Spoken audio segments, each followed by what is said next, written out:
Bismillahirrahmanirrahim.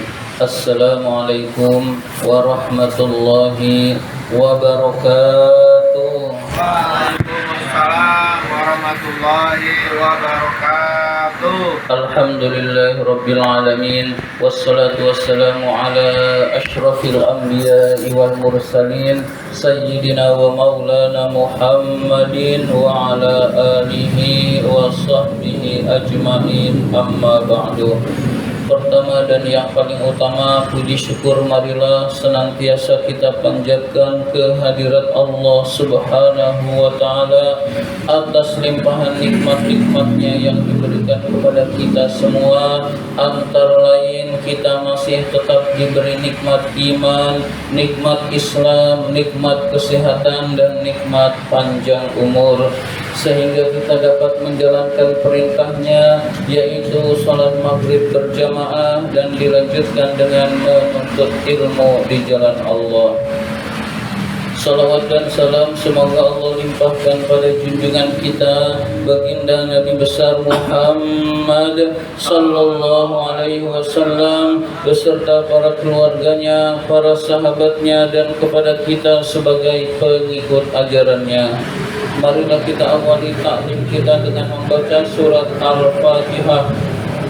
Mudah-mudahan kita semua mendapatkan ilmu yang bermanfaat, diberikan kesehatan oleh Allah Subhanahu wa ta'ala, diberikan rizki yang banyak, yang halal dan yang berkah, serta dimudahkan urusan-urusan kita. Ala hadhihi niyah wa ala kulli niyatin salihah wa ila hadratin Nabi Mustafa Rasulullah sallallahu alaihi wasallam wa ila muallifi hadzal kitab asy-syaikhh barakatil anam Abdullah Ba'lawi Al-Haddad rahimahullah, nafa'ana Allah bihi wa bi'ulumihi fid dharain amin. Al-Fatihah. A'udzu billahi minasy syaithanir rajim. Bismillahirrahmanirrahim. Alhamdulillahi rabbil alamin. Ar-Rahmanir Rahim.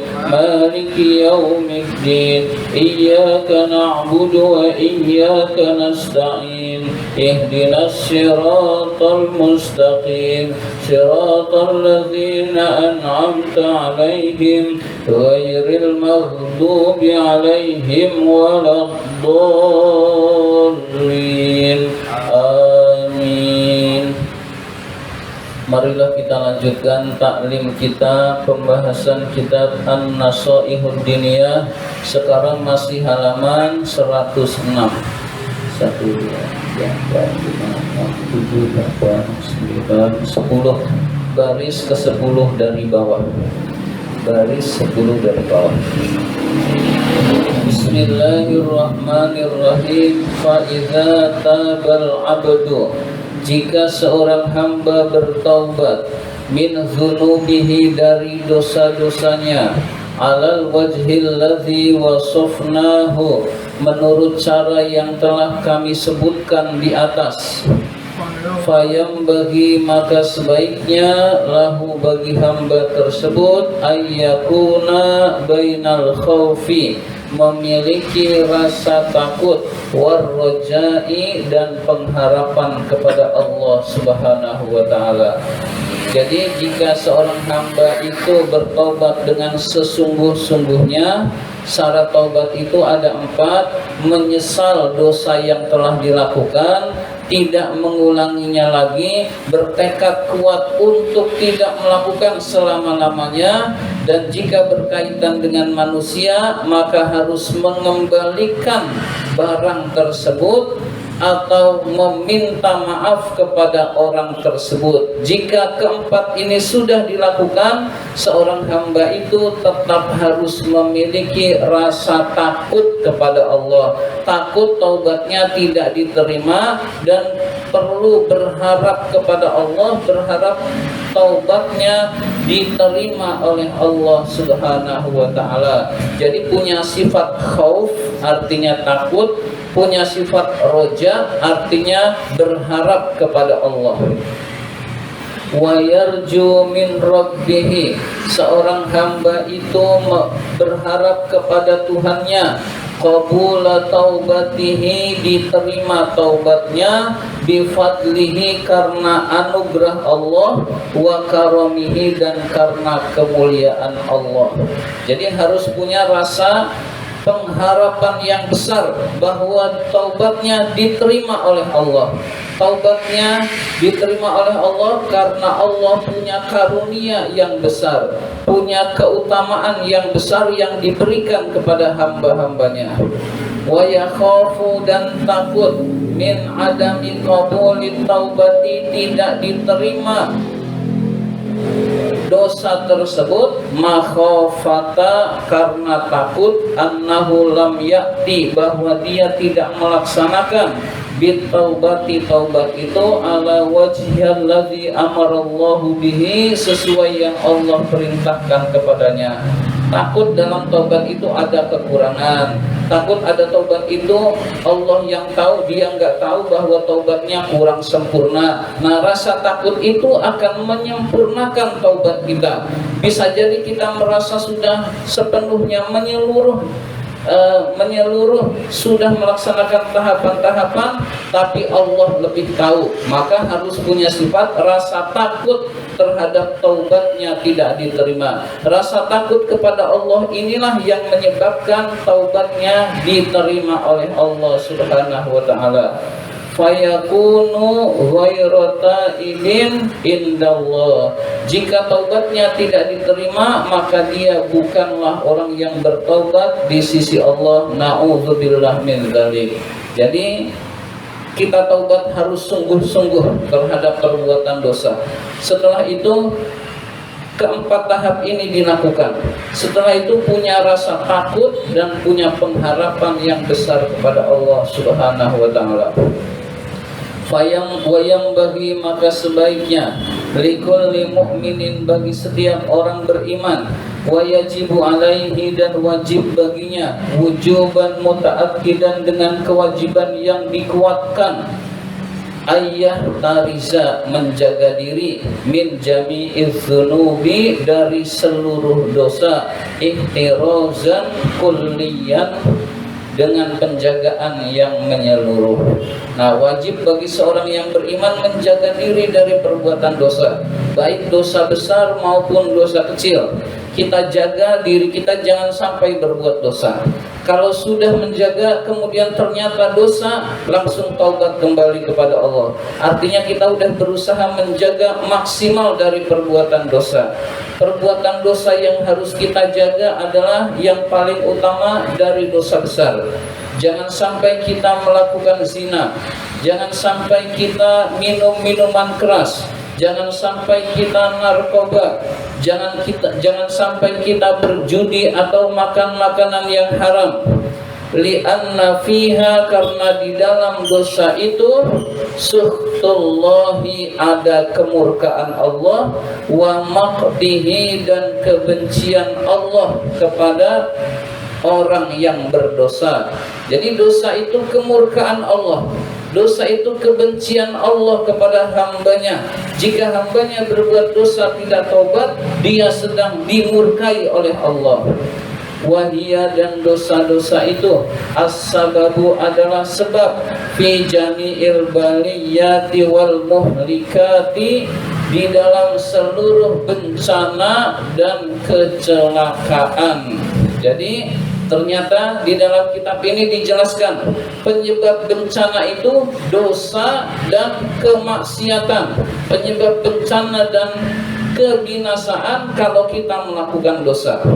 Jadi kalau kita dizolimi ada oleh orang lain terus-menerus menzolimi kita, bukan hal yang berat. Kalau kita senantiasa dimusuhi oleh orang lain, ada orang yang benci kepada kita terus-menerus, bukan hal yang berat. Diberitahu oleh Al-Habib yang menyebabkan kita celaka dan terkena musibah adalah dosa-dosa yang kita lakukan, hadirin sekalian. Jadi urusan yang paling bahaya bukan musibah itu sendiri, tetapi dosa yang kita lakukan menyebabkan musibah allati tahillu bil ibadi, yang halal bagi hamba-hamba itu fid dunya wal akhirati, di dunia dan di akhirat. Jadi akan tertimpa bencana di dunia dan di akhirat. Maka jauhi dosa, insya Allah kita akan selamat di dunia dan di akhirat. Hadirin sekalian, kalau kita dosa, bertaubat. Kita menjaga sekuat tenaga, ternyata dosa lagi karena manusia itu tempatnya salah dan lupa, taubat lagi kepada Allah Subhanahu wa taala. Summa in waqa'a fi syai'in minadz-dzunubi, kemudian jika jatuh pada suatu dosa, wajib alaihi ayyubadira bit taubati, maka wajiblah bagi orang itu bersegera bertaubat kepada Allah. Jadi kalau kita sudah menjaga tapi ternyata dosa juga, segeralah bertaubat kepada Allah, langsung istighfar, langsung mohon ampun kepada Allah. Hadirin sekalian, min zambihi, dari dosanya, min ghairi israrin, tanpa mengulang-ulang dosa tersebut. Hadirin sekalian, jadi kita berusaha sekuat tenaga. Yang paling bahaya itu dosa. Hadirin sekalian, bukan apa-apa, tetapi dosa yang menyebabkan rezeki sulit, yang menyebabkan musibah, yang menyebabkan kecelakaan, yang menyebabkan kita sengsara, itu adalah perbuatan dosa. Hadirin sekalian, terutama dosa-dosa besar kepada Allah. Wala iqamata 'ala dzambi, dan tidak mengulangi dosa tersebut. Wala ridho'an bihi, tidak ridho melakukan dosa. Hadirin sekalian, nah kalau taubat sudah sempurna, maka yang harus dilakukan lagi, wayam bagi likulli mu'minin, dan sebaiknya bagi setiap orang yang beriman, Allah yazala taiban lillahi, bertaubat secara terus menerus kepada Allah Subhanahu wa taala. Jadi taubatnya terus menerus. Kalau perlu sebelum sholat tahajud, sholat taubat. Sebelum tahajud, sholat taubat, untuk membersihkan diri. Mengapa demikian? Karena ada dosa yang kita sadari itu dosa, ada yang kita nggak tahu itu dosa, yang tahu Allah. Berarti kita perlu bertaubat. Hadirin sekalian, wa mujaddidan lit taubati, dan memperbaharui taubat. Kita udah taubat yang sungguh-sungguh, tapi kita perlu terus menerus taubat dan memperbaharui taubat. Kita udah mandi, emang mandi terus lalu wangi kita terus-terusan kan? Enggak, perlu mandi lagi. Kadang-kadang badannya kusut banget, mandinya yang lebih bersih lagi. Nanti sore mandi lagi, itulah bertaubat kepada Allah. Hadirin sekalian, karena manusia itu beraktivitas, pasti ada kesalahan itulah kita taubatkan. Seperti kita udah mandi, beraktivitas, ya pasti kena debu. Hadirin sekalian, maka kita mandi. Hadirin sekalian, fi kulli halin, di dalam setiap keadaan, wahinin, dan setiap waktu. Jadi setelah kita taubatnya yang besar terhadap dosa, taubat itu perlu kita ulangi. Hadirin sekalian, kita ulangi, boleh tiap hari, boleh tiap minggu, minimal tiap bulan. Hadirin sekalian, jangan tahun, itu terlalu lama. Hadirin sekalian, jadi kita sholat taubat sebulan sekali lah. Bisa bagus seminggu sekali, bisa bagus lagi setiap hari. Hadirin sekalian, wadzalika li'anna dzunuba katsiratun, yang demikian itu karena dosa-dosa itu banyak. Wa minha, diantaranya dosa itu, diantaranya as-saghairu, dosa kecil, wal kabairu, dosa besar. Jadi dosa kecil, dosa besar itu kita jauhi. Wazunubal batinah, dosa batin. Dosa batin itu penyakit hati. Hadirin sekalian, dosanya nggak nampak. Sombong itu dosa. Hadirin sekalian, ria itu dosa. Hadirin sekalian, iri, dengki itu dosa. Nah itu dosa batin, nggak nampak. Wazunubal zahirah, dosa yang nampak. Jadi ada dosa batin, ada dosa panca indera yang nampak. Hadirin sekalian, wa dzunubu ya'lamuhal 'abdu, dosa yang diketahui oleh hamba tersebut, wa dzunubun la ya'lamuha, dan dosa yang tidak diketahui oleh hamba. Jadi ada yang kita ketahui itu dosa, ada yang tidak diketahui oleh dosa.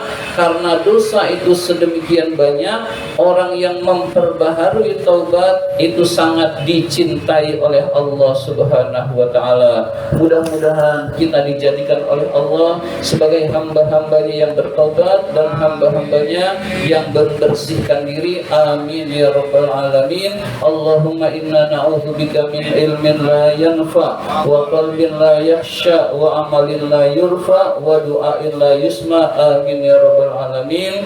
Wa billahi taufiq wal hidayah. Wassalamualaikum warahmatullahi wabarakatuh. Waalaikumsalam warahmatullahi